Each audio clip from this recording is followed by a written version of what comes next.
So welcome everyone. Thank you so much for being here today.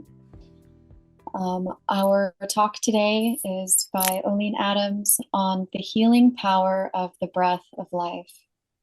Dr. Adams is a board certified practitioner of family medicine and is practicing currently at Southern Coos Hospital in Bandon, Oregon.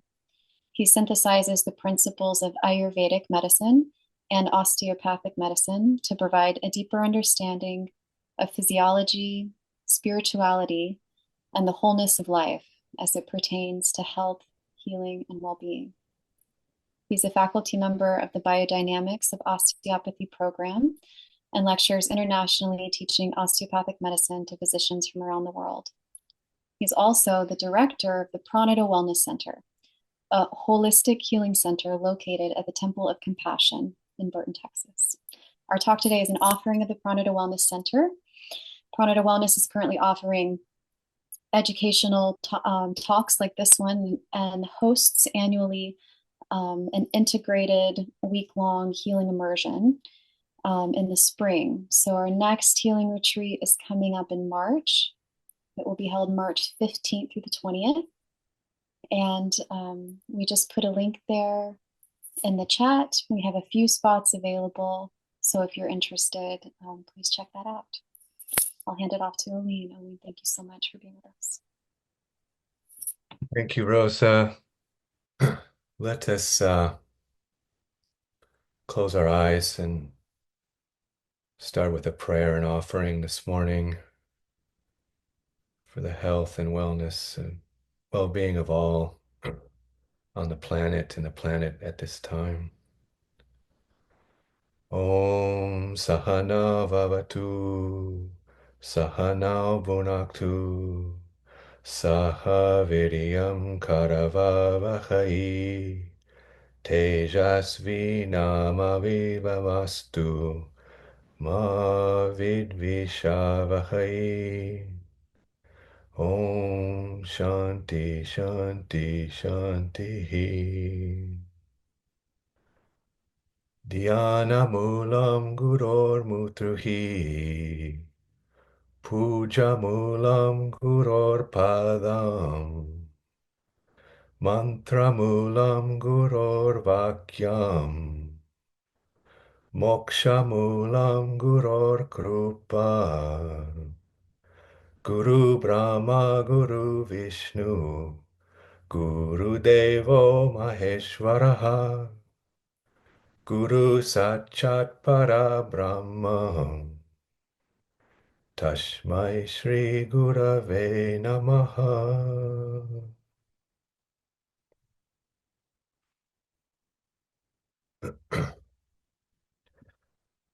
Good morning or good afternoon, everyone, wherever you are. You're welcome to turn your cameras on if you like. It's always nice to see your beautiful faces, but if you're shy, that's fine too.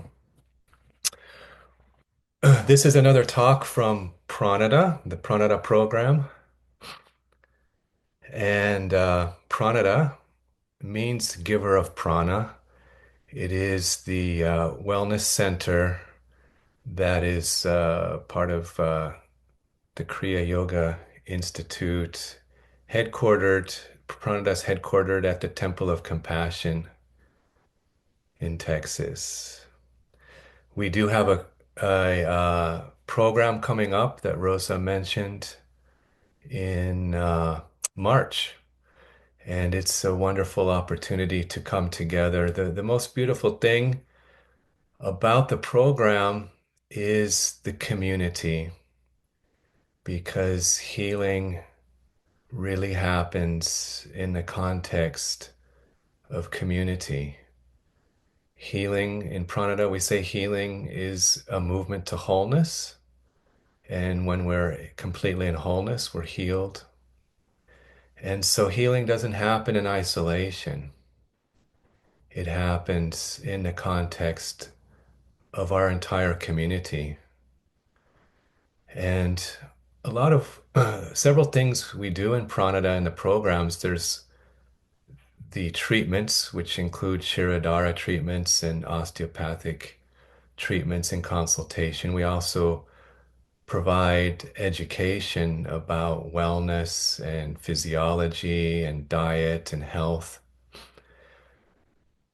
One of the most important things that we talk about and teach is about prana, and particularly about the breath of life, Mahaprana or Krishna prana. Really, there's no healing that occurs without the breath of life, without prana. Knowing or unknowingly, all of the healing arts have some relationship or effect with the breath of life. We've talked a lot about the breath of life as it emerges out of silence and creates multiplicity, creating the five elements and then creating the five pranas or the five vayus in the body and maintaining those vayus, maintaining their balance and their creation. So our understanding and cooperation with the breath of life then is essential to any healing. Any physician or any healer or any practitioner of the healing arts that has some understanding or relationship with the breath of life, it will only enhance the healing and the support to the patients. I really never start any consultation or any treatment of any sort with the patient without acknowledging the breath of life and seeking the support and the wisdom of the breath of life. I've worked with the principles of the breath of life in the hospital, in the emergency room, in the birthing suite, in nursing homes, and in homes all over the country and all over the world. And we've come to see that there's certain conditions that if we support those conditions, the potency and the capacity of the breath of life to bring its healing is greatly enhanced. So then any intelligent physician or any intelligent healer would ask the next question, what are those conditions? What conditions really supports this natural process? The breath of life is always there. It's always flowing, bringing forth a sustaining force, a creative force, and a destructive force. And these three forces are always in balance and expressing themselves throughout our life, in all of our physiology and throughout the whole of life. So then we can ask, well, what conditions allows the breath of life to express with greater potency?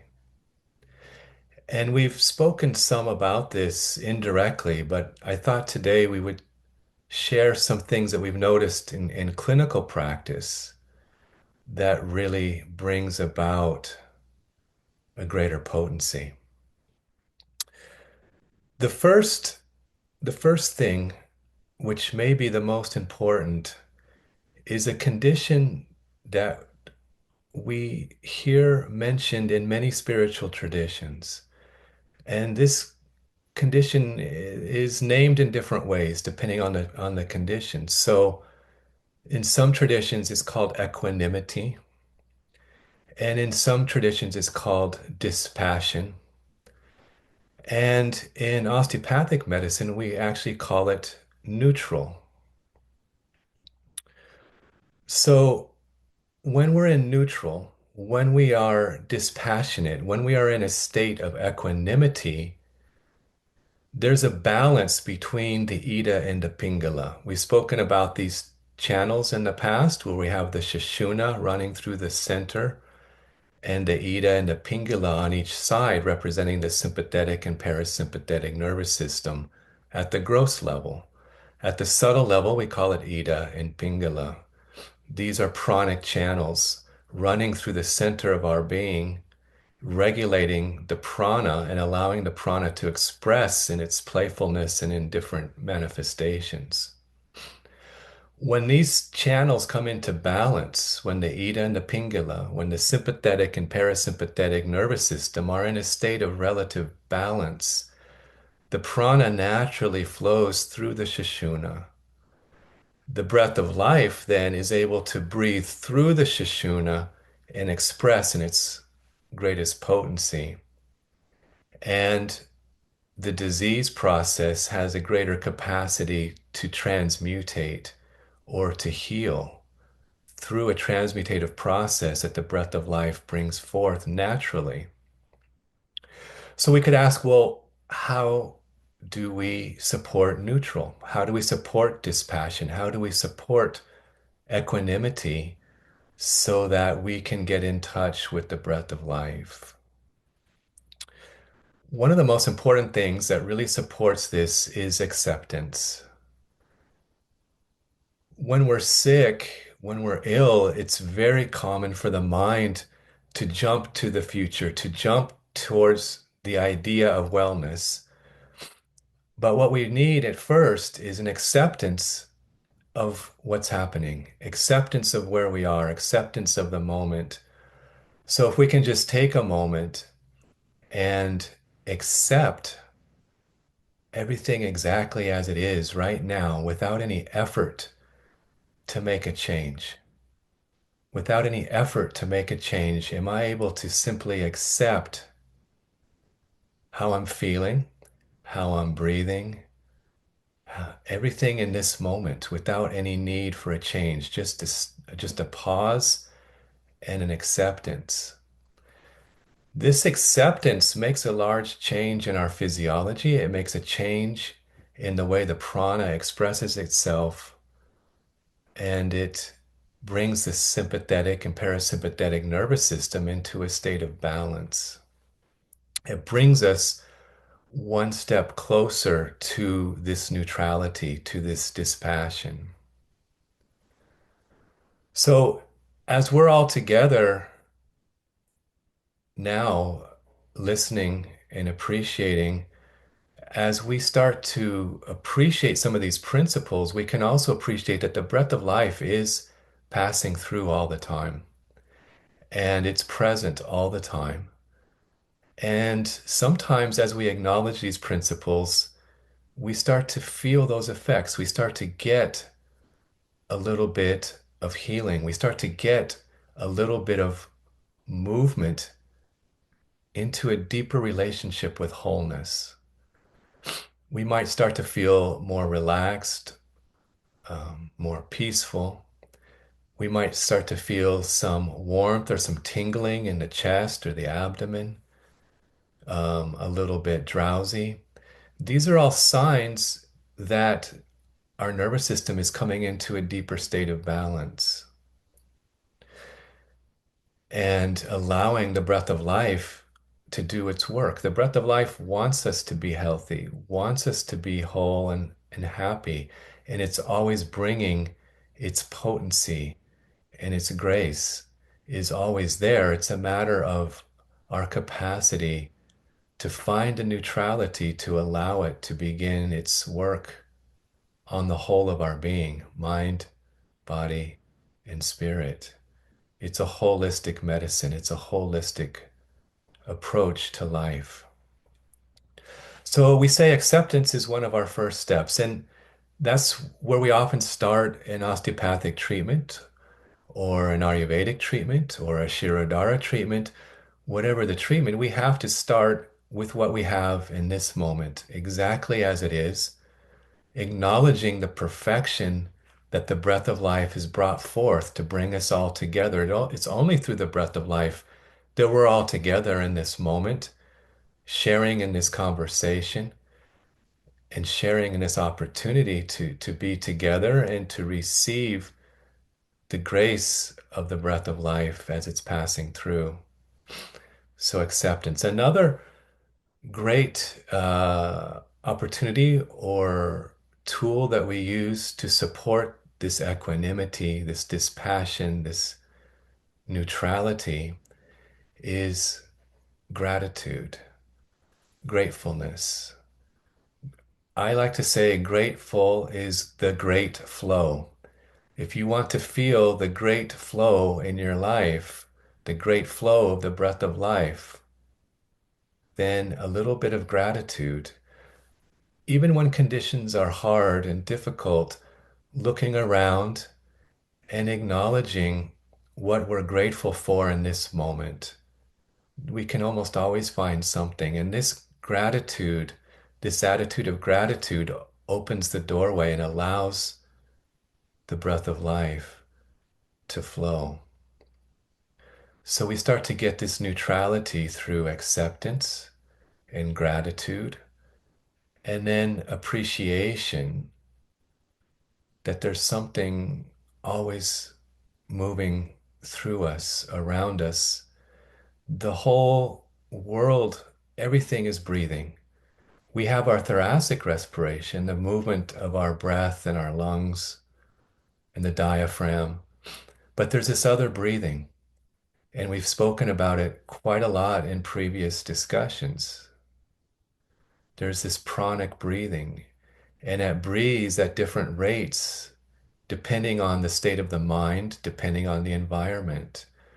So everything in the natural world is breathing synchronistically with this prana, with this pranic breathing coming off the horizon, the trees, the rocks, the plants, the animals, everything is breathing together.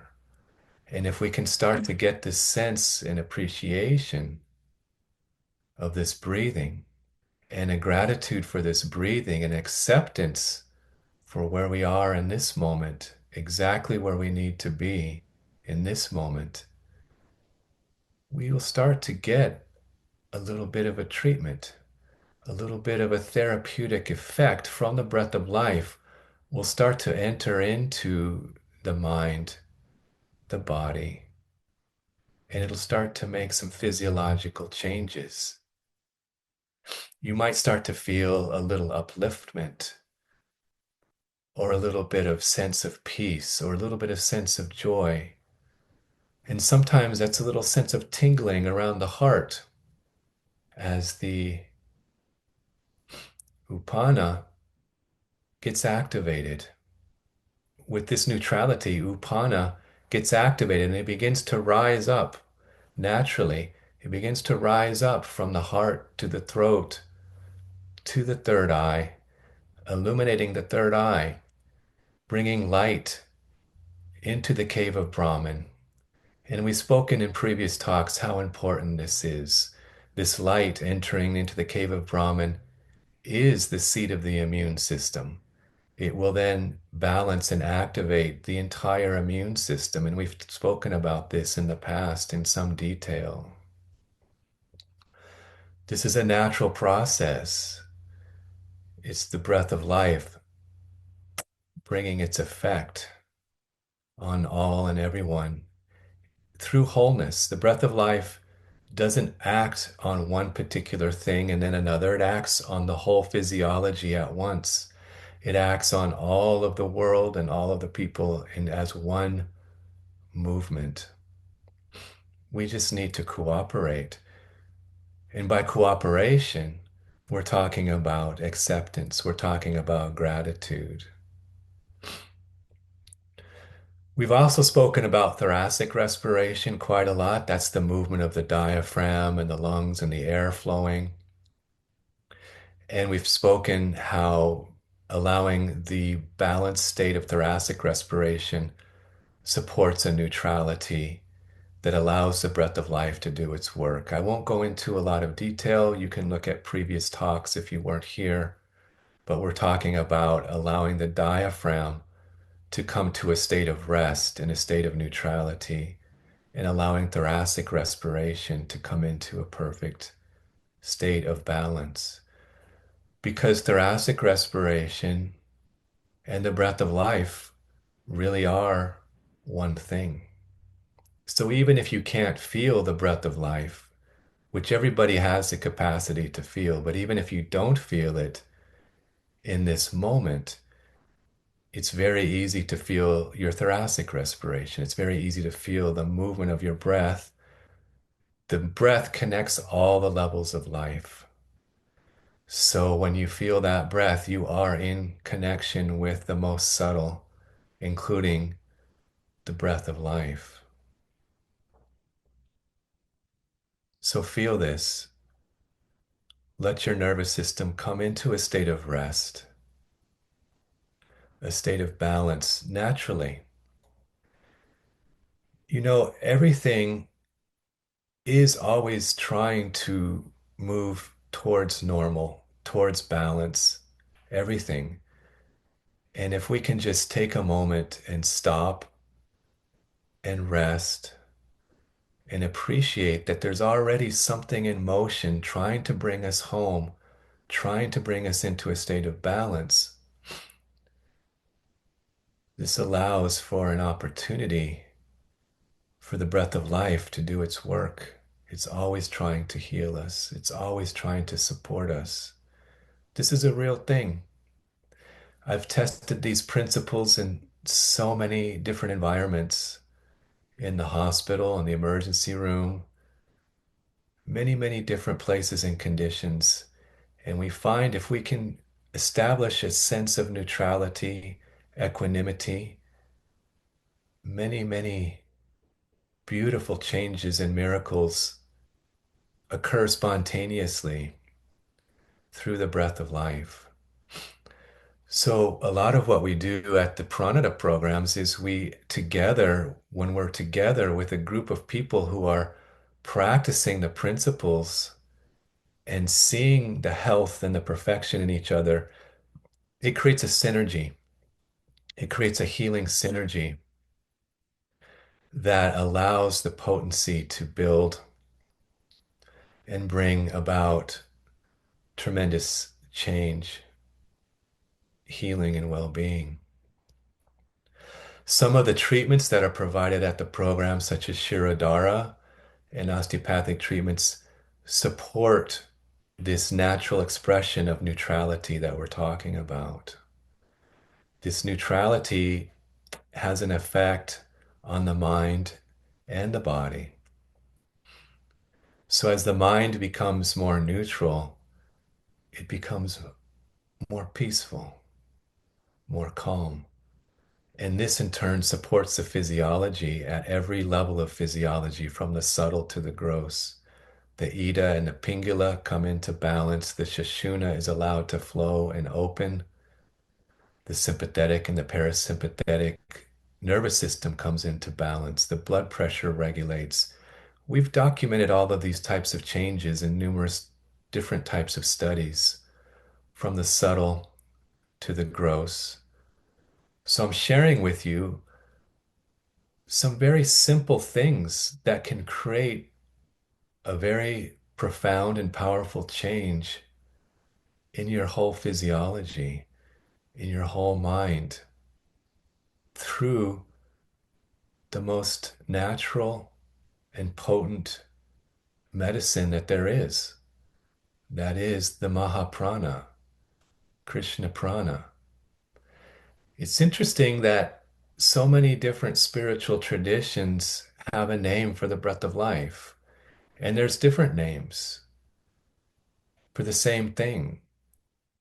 Because the breath of life can express in so many different ways, it gets different names, even though it's the same thing.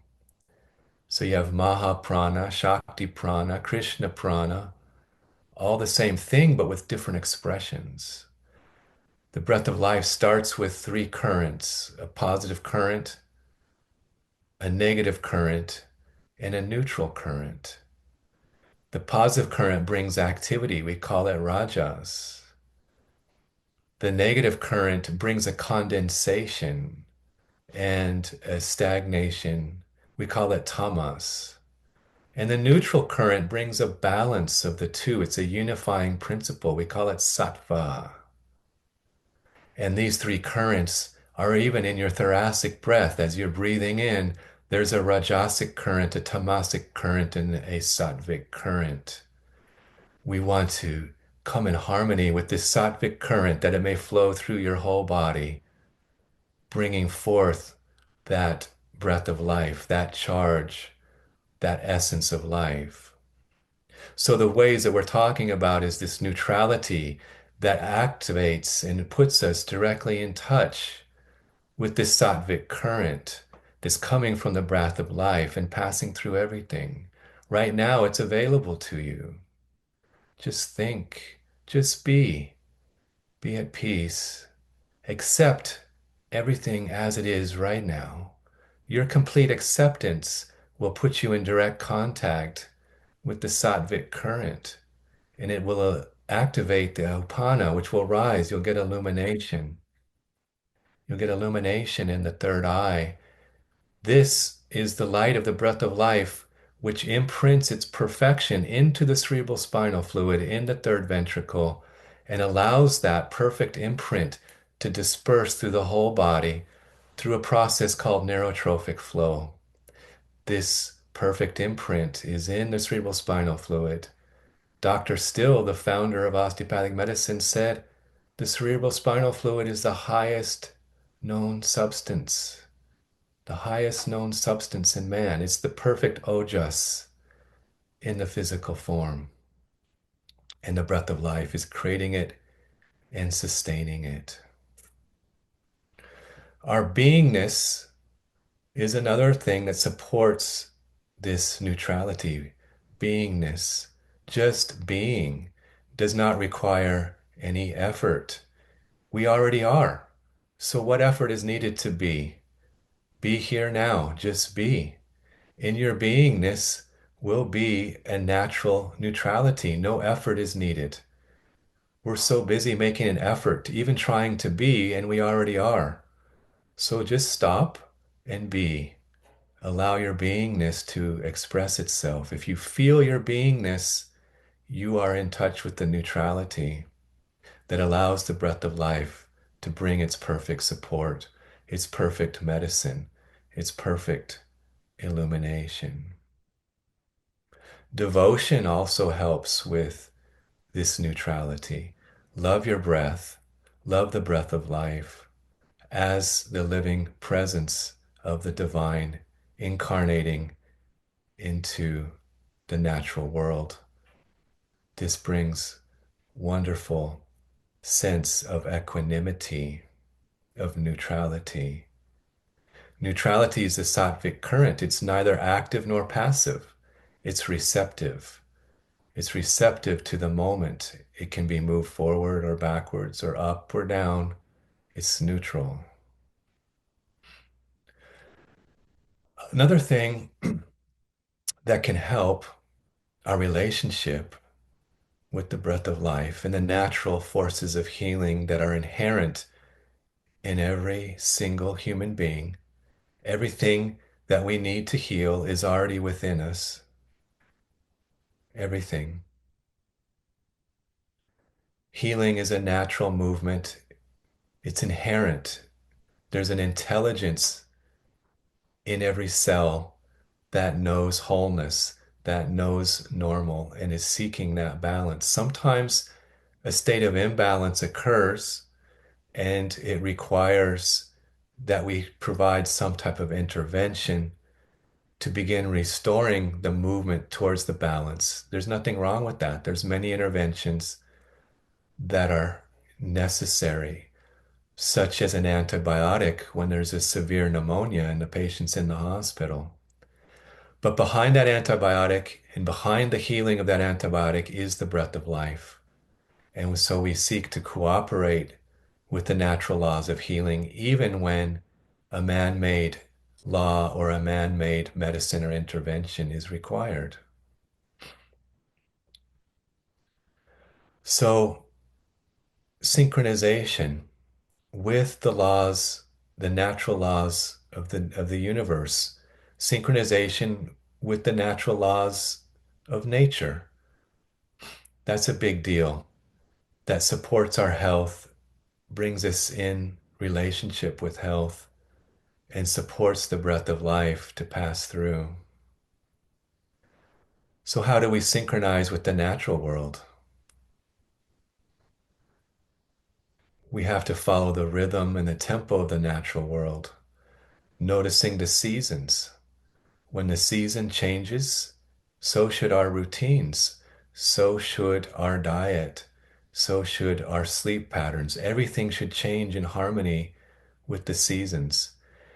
And we talk a lot about this in Pranada. We talk a lot about it in some of our talks as we express the principles of Dhanacharya in Ayurvedic medicine. So these are all principles to support our synchronization with the natural world. And then what's behind that is this synchronization with the natural world puts us in harmony with the breath of life so it can do its beautiful work. So as you're sitting there, being, listening, accepting, gratitude, observing your breath, this is quite a lot. This is a medicine in itself. It can't be sold, it can't be controlled. It's free and it's available to anyone at any time. You can sit down anytime and take a little rest, accept it, accept the moment, receive the moment, and appreciate your breath. Right now, you'll start a relationship with the breath of life. At some point, you may feel it actually passing through. Even just feeling your breath as the air moves, this is putting us in touch with the breath of life. And it's an opportunity to be moved into a deeper relationship with wholeness and with life. So as we synchronize with the natural world, we have to acknowledge the tempo that the breath of life is bringing in the moment. All of life is a tempo. The breath of life is like a symphony with one conductor. The movement of the sun and the moon and the wind and the air and the flowers and the plants, they're all moving at a particular tempo, a particular relationship together, and that tempo is being given by the breath of life. And if we're in touch with our breath and acknowledge that that breath is the breath of life itself, we'll notice it gives us the tempo of the moment. It gives us the tempo that's needed in the name of service in each moment. So sometimes the tempo is slow and sometimes the tempo is faster. In this world, in this society, in this age, with the technology, our tempo tends to get a little fast. It tends to get a little rushed. We're missing the tempo that's being given, and we're rushing, moving quickly, which doesn't allow the breath of life to express itself in its natural state. One thing that can really help with establishing the tempo as it's expressed by the intention of the breath of life is something we call the pause. The pause. Pauses are essential to life. Pauses are essential to health. Without a pause, nothing can be understood. Without the pause between the words which are being spoken, there's no meaning. Without the pause between the notes of music, there's no music. It's the pause that has the potency. It's the pause that brings the tempo. It's the pause that brings the meaning in the moment.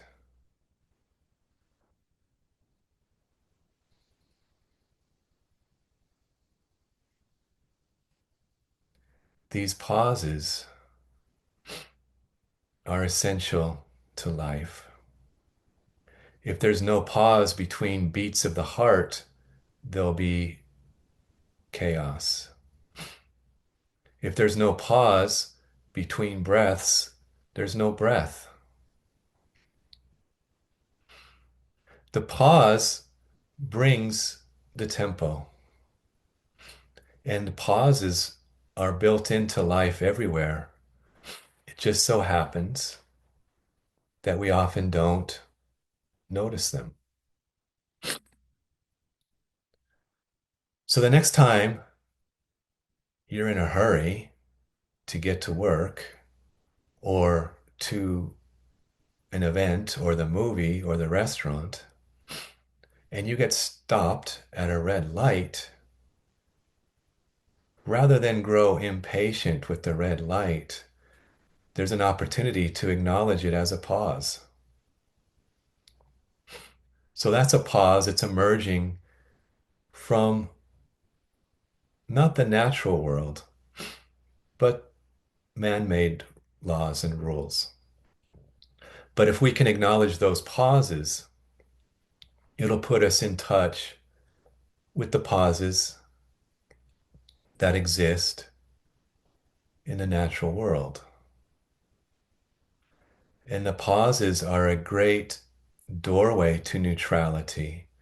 The pauses are a great doorway to a relationship with the therapeutic forces that are coming from the breath of life and the breath of life itself. So the next time you're in the grocery store and you thought you picked the fastest cashier, and it turns out it's the slowest one, accept it as a movement of the breath of life. This was organized by the breath of life. Nothing happens. No movement, no breath, no thought, no healing. Nothing happens without the breath of life. So you're stuck in line in a hurry with an armful of groceries, impatient, trying to get out of the store, and the breath of life says, "Oh, you need a pause. You need a pause." This has happened to me many times, believe me. So if we can accept what the breath of life is giving us in the moment, accept the pause with gratitude, and notice our breath, that actually is an opportunity for healing. The breath of life will rebalance our nervous system in that moment. It will bring a greater level of balance between the Ida and the Pingala. It'll change your whole physiology.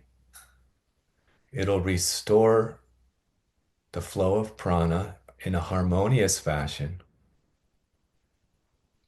And it will bring us into a deeper state of relative balance. We'll be refreshed. That's called healing. That's the therapeutic potency of the breath of life passing through, giving you a free treatment in the middle of the grocery store, in the middle of downtown, at 4 o'clock in the afternoon. And it costs nothing. And you will be very, very happy while you're waiting in line in a big hurry, because you're getting synchronized with life. You're getting synchronized with the pause. The pause then is going to give you the new tempo for the next event. So you'll have an opportunity at some point to pay for your groceries, hopefully with some gratitude. And you'll leave the store and there'll be a new event. If you're synchronized with the tempo and the pace, the event will be joyful and full of life, full of potency. But if we forget these tempos and get in a hurry and start rushing around, we will get desynchronized again. And the breath of life will bring another opportunity to resynchronize. It always does. The breath of life does not force us to acknowledge the tempo it's bringing. It's perfect love. It does not use force, it uses love. And it will keep bringing it again and again and again. The perfect medicine that supports all other medicines. This tempo and these pauses bring us into a state of balance. Balance with life, balance with the natural world, balance within ourselves. So enjoy the pause. Enjoy the pause and appreciate with each breath we're connected to the breath of life. Any system of healing, any medicine, knowingly or unknowingly, is at some level in cooperation with the breath of life. The interventions, the medicines, the herbs, the diet are all efforts to bring us into harmony with the natural world and ultimately with the breath of life. So let's go right to the source of all healing. Right now, why delay? Why wait? It's available to all of us. And we're always learning more how to cooperate, how to communicate, and how to receive more deeply the breath of life. We're discussing some of the principles that we've learned and observed in clinical practice, taking care of thousands and thousands of people in different states of health and different challenges. Another principle that we have found to be very effective, very endearing to the breath of life, is one of my favorite principles. This principle, we call it the direction of ease. It's the reason it's so powerful is it's actually scientific principle of the growth and development of the embryo. Because of this, every cell in our bodies understands it because it came into creation, it came in incarnated through this principle. So, if we were to get a little bit scientific for a moment and consider the growth and development of an embryo, the embryo starts out as essentially a ball of fluid with some cells. And the breath of life breathes into this. There's a number of steps that happen that I won't go into right now. But the breath of life decides it's going to grow an arm or a hand or a foot or a leg. Within that ball of the fluid, that fluid actually, and this has been seen scientifically, actually a space opens in that fluid. A space opens. And the function of that arm the cells, the nerve, the blood, the muscle, everything that's needed to have a functioning hand, arm, or finger moves into the space that opened. This we call the direction of ease. It's the direction that that whole function had to move. It's a direction that brings a sense of peace,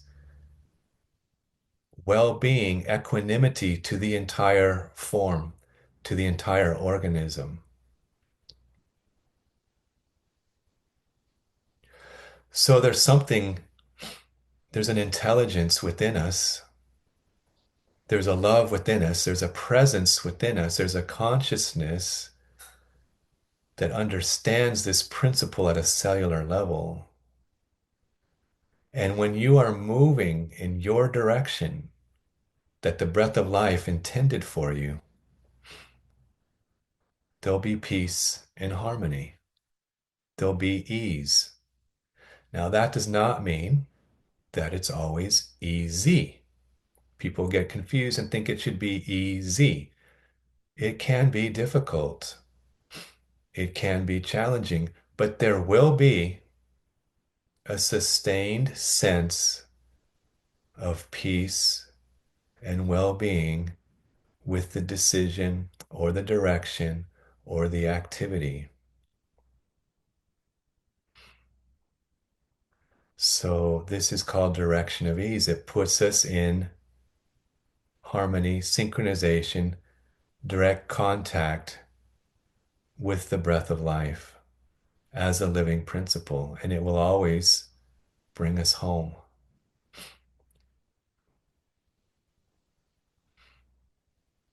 So we have these pauses, we have acceptance and gratitude, beingness and breath and devotion, synchronization, tempo, in the direction of ease. These principles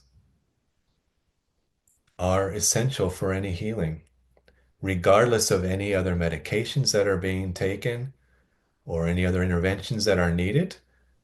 We're not saying that these interventions are not sometimes needed or part of life, but behind all of these interventions and medications are the principles of wholeness that puts us directly in contact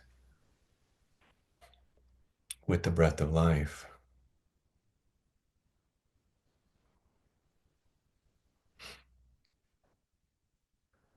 So feel it now. Just be present to your breath.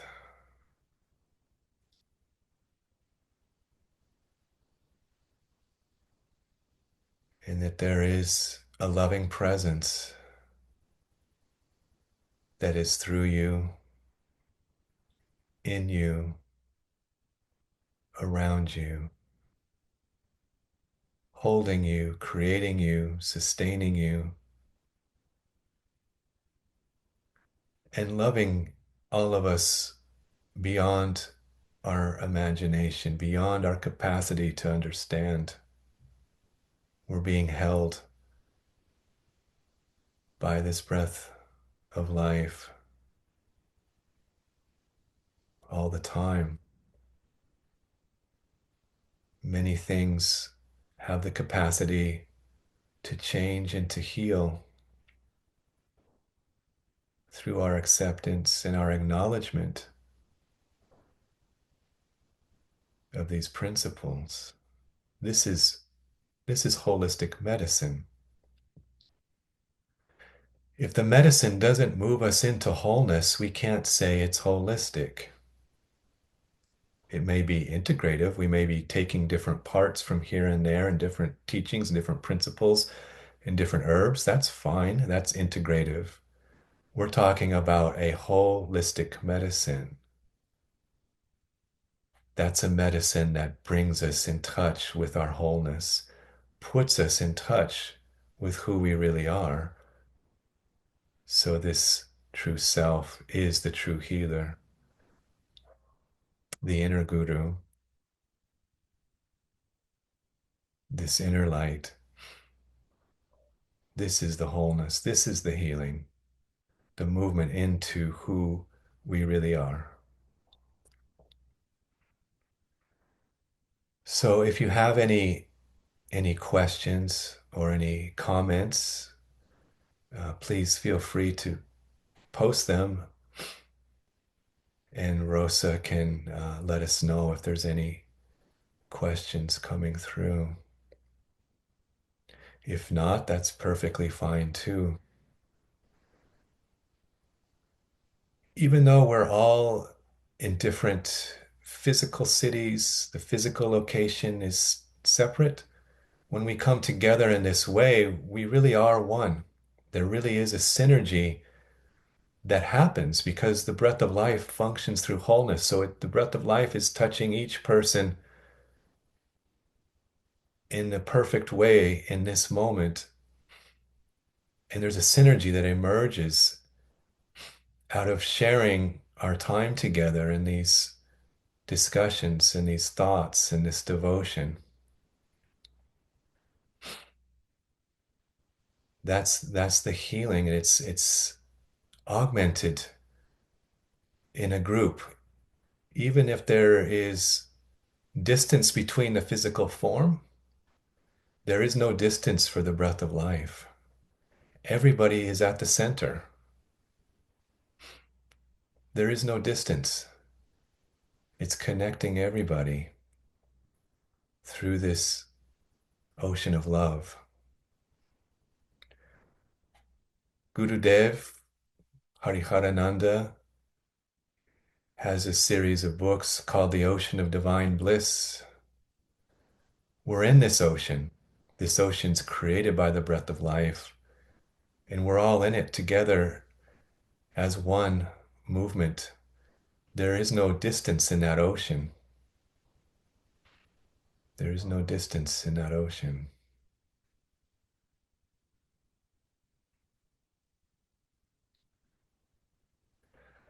So we can notice within ourselves if we're connected, acknowledging the breath of life through our attitudes.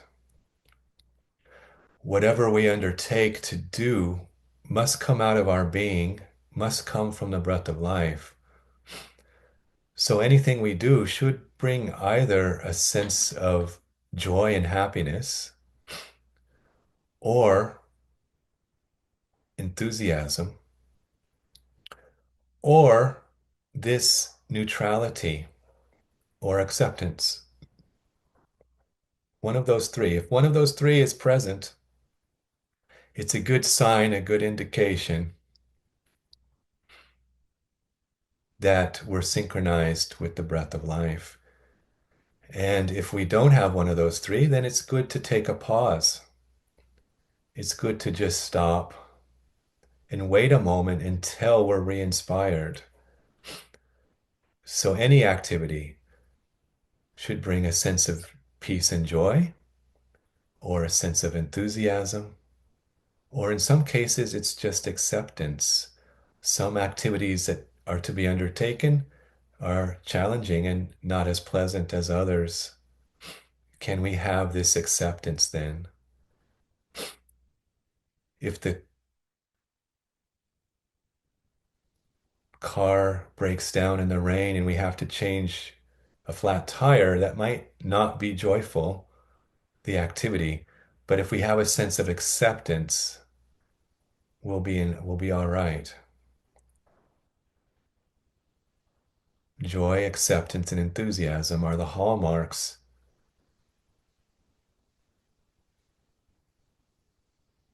of our synchronization with the breath of life. And if we feel desynchronized, just stop, take a little pause, and we will be resynchronized. Sometimes the pause only needs to be a few seconds or a half a minute or a minute, sometimes a little longer, but the pause can be brief.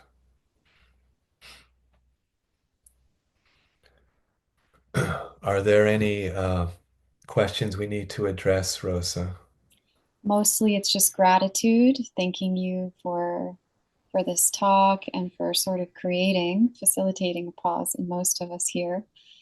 Um, so that's what I see coming through. There's lots of that. Again, if you have any questions for Olixn about this topic, anything related to the breath of life and healing, you can put those comments, those questions in the chat. I sort of have a question, if it's okay, Sure. to ask.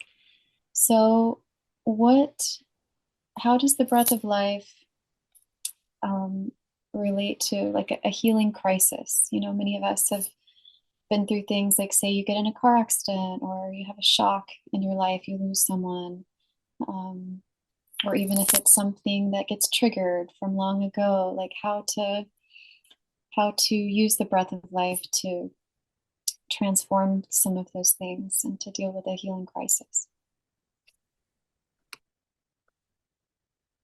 So, just to be clear on our use of the words, healing crisis is uh, a little different than a trigger. But regardless, any crisis that arises is an opportunity. So the events were organized by the breath of life to restore balance and to bring us into wholeness. The first thing we have to do for healing of any nature is to stop and to pause and to just be for a moment. And we see this principle in nature. You know, I once saw a lizard in the desert, a small lizard, the kind that can crawl up the walls with a really long tail. So the tail was almost as long as the body.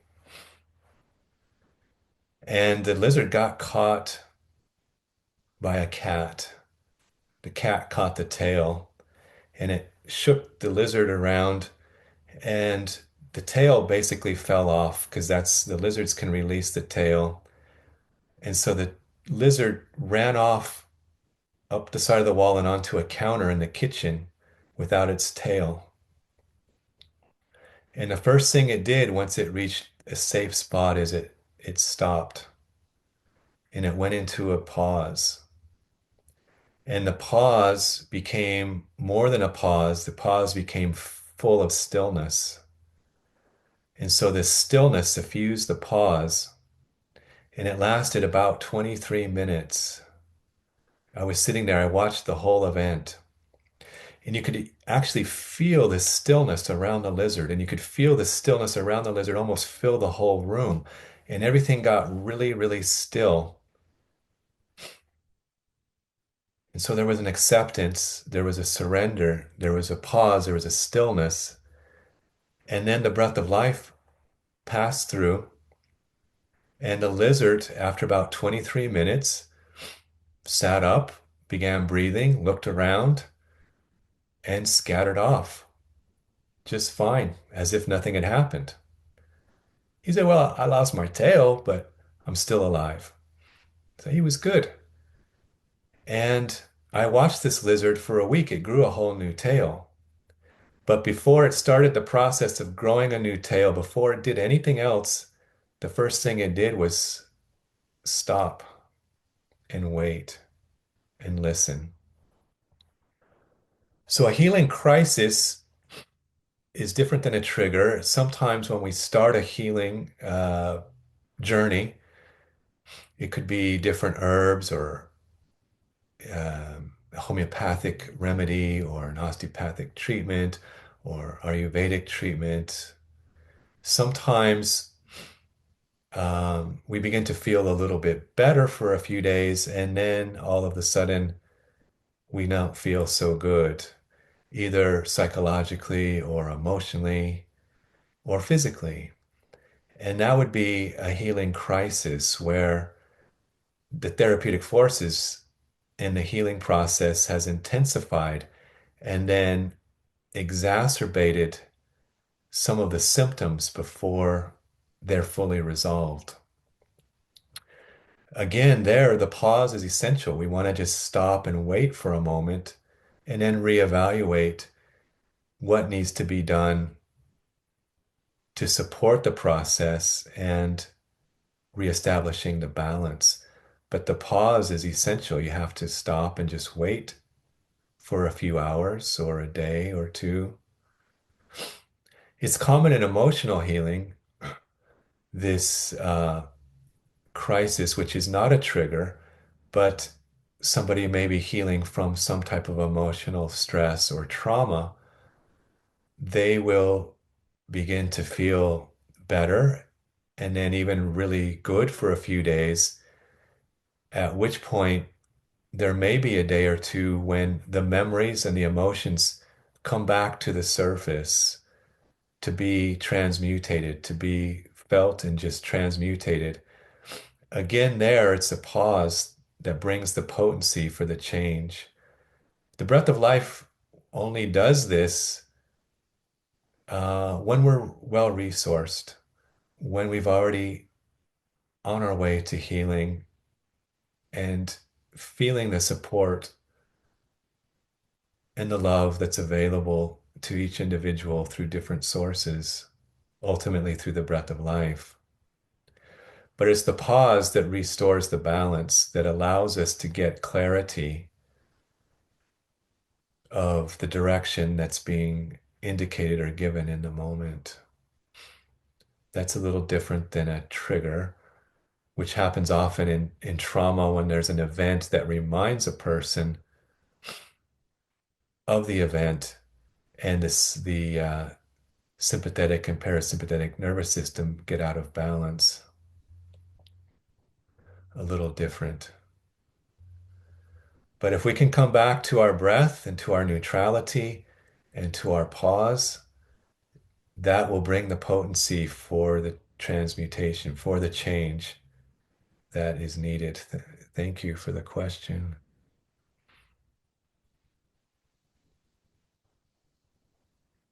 Thank you. I don't see any more questions coming through, so this is your last call. Actually, here comes one. Okay, so how can one support a dear one with these practices if the person will not incorporate them? So, how to support someone maybe who doesn't know how to reach neutral or doesn't know how to do that on their own. Well, the more neutral that we are in ourselves, the more capacity everyone around us has to feel that and respond to that and to be that themselves. So the greater our love, the greater our acceptance, the greater our gratitude, the greater our presence to the breath and the breath of life, the greater the potential and the capacity for anyone around us to respond in kind. We can't have attachment to their response. We have to accept their response and continue breathing, living, and staying present to the principles and allow the breath of life to do its work. You become a transmitter. You transmit.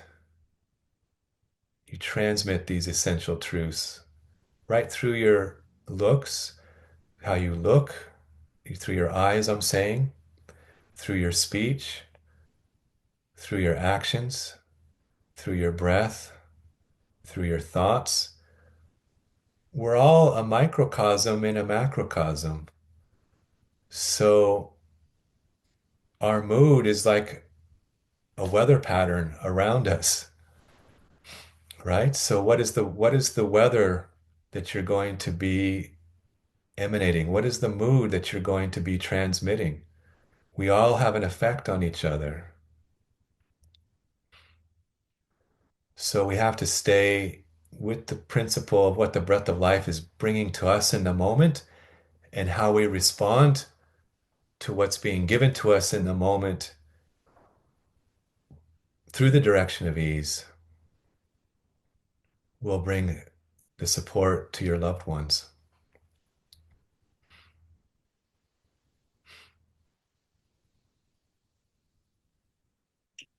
Thank you so much.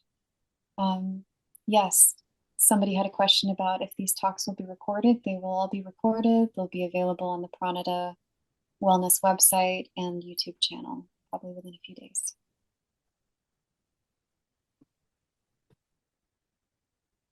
So if there are no more questions, I guess we will let Olixn wrap it up. And again, just a reminder, if you're interested in the wellness retreat, there are a few spaces left. Olixn will be serving there. We'll have a whole team of really amazing, gifted osteopaths and Ayurvedic practitioners, and just all of the magic that comes with being at the Temple of Compassion. It'll be a really great year. So hope to see some of you there. Okay, good. Well, let's just take a moment of silence and gratitude,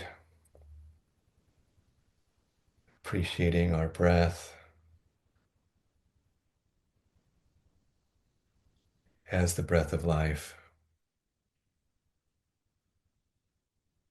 feeling its loving presence filling us with each breath, with each movement.